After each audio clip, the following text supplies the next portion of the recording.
Hello everyone, welcome to this series on becoming a better writer with me, Mr. Pachatsky. Now that's not me in the picture, of course. That's my little dog Buster.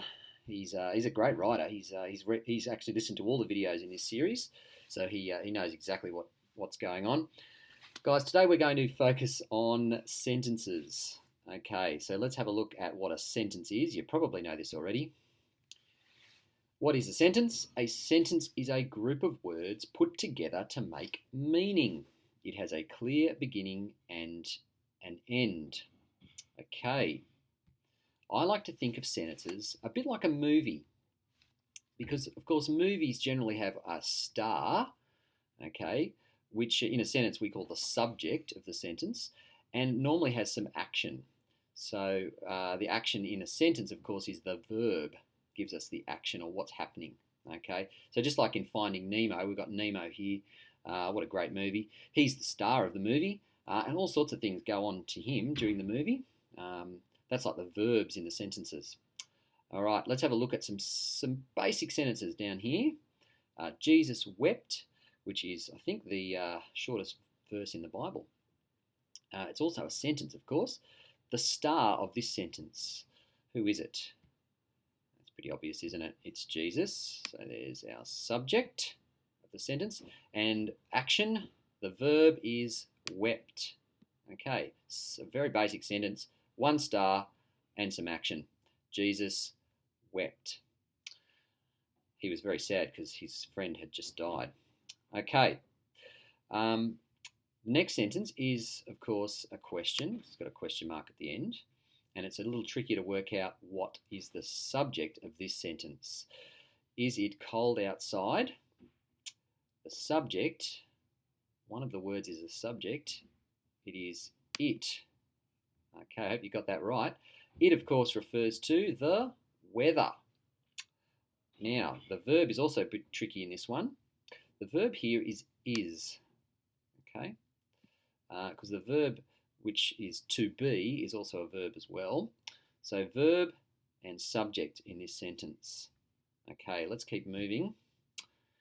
Guys, you might know this already. There are three main types of sentences. We have simple sentences, compound sentences, and complex sentences. We're going to have a look at all three in this video. Let's start with the simple. No, before we do that, we're going to talk about something else that's important. We're going to talk about a clause. To understand sentences, you have to understand clauses. That's very important. What is a clause? You might know this already. A clause is a group of words that has a subject and a verb. Sounds a lot like a sentence. Read on. A clause can be part of a sentence or be the sentence itself. Okay. By the way, this is Santa Claus, okay? Not the kind of clause that we're talking about here. Simple sentences. All right.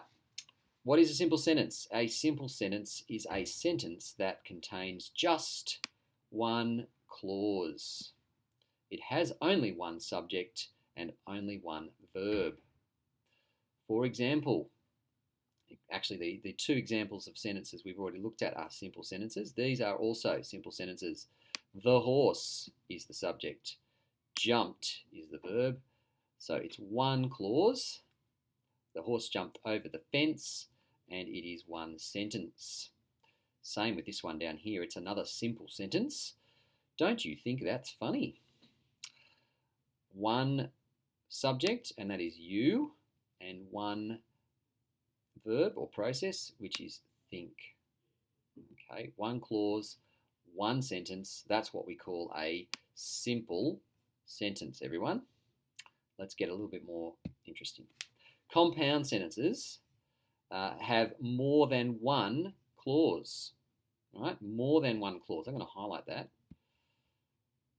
More than one clause. And now these clauses are independent of each other, which means they can make sense on their own. For example, the man burped loudly, the woman blushed, and the baby started to cry. Okay, how many clauses do you think is in this sentence? How many different subjects and verbs? If you said 3, you're right. Well done. Okay, the first one is this. The man burped loudly. Okay, the man is the subject, burped is the verb. That's the first clause. There's a comma here, of course. Then we get the woman blushed, which is the next clause. The woman, the subject, blushed is the verb. And the baby started to cry. Subject is baby. Started to cry is the verb. So we have 3 separate clauses.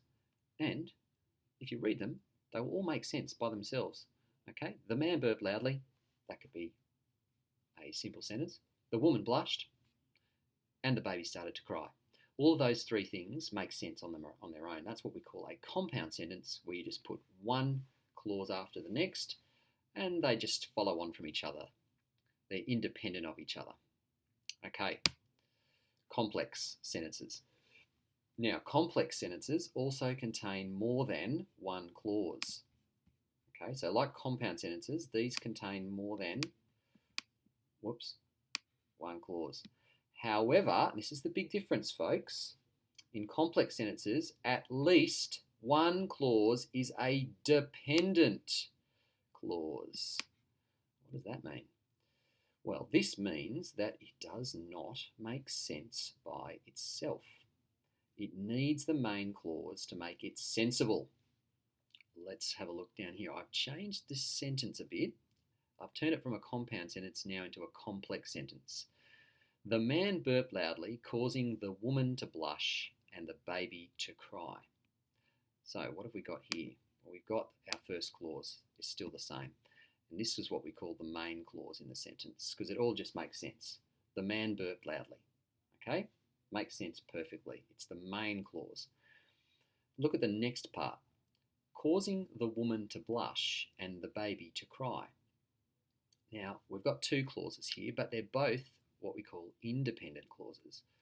Causing the woman to blush, okay, is an independent clause. Sorry, I'm getting that wrong. It's a dependent clause.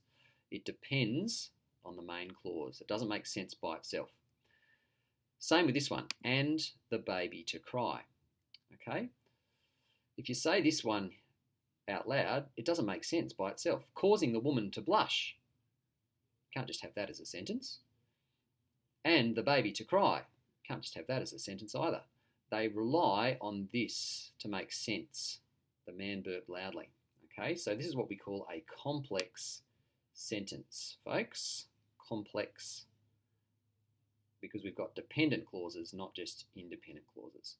Okay, how are you going so far? Let's have a little test. Simple, compound, or complex?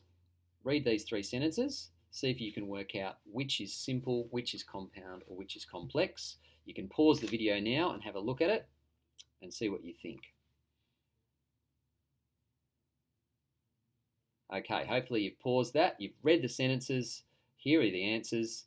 The best sport is AFL. Well, if you said it was a simple sentence, you'd be right. The best sport is AFL, but rugby league and hockey are also pretty good. Well, this is actually a compound sentence, okay? The best sport is AFL, there's one clause, but rugby league and hockey are also pretty good. Well, that's another clause, but it's an independent clause. You can just say rugby league and hockey are also pretty good. It just makes sense, okay? The last one was complex.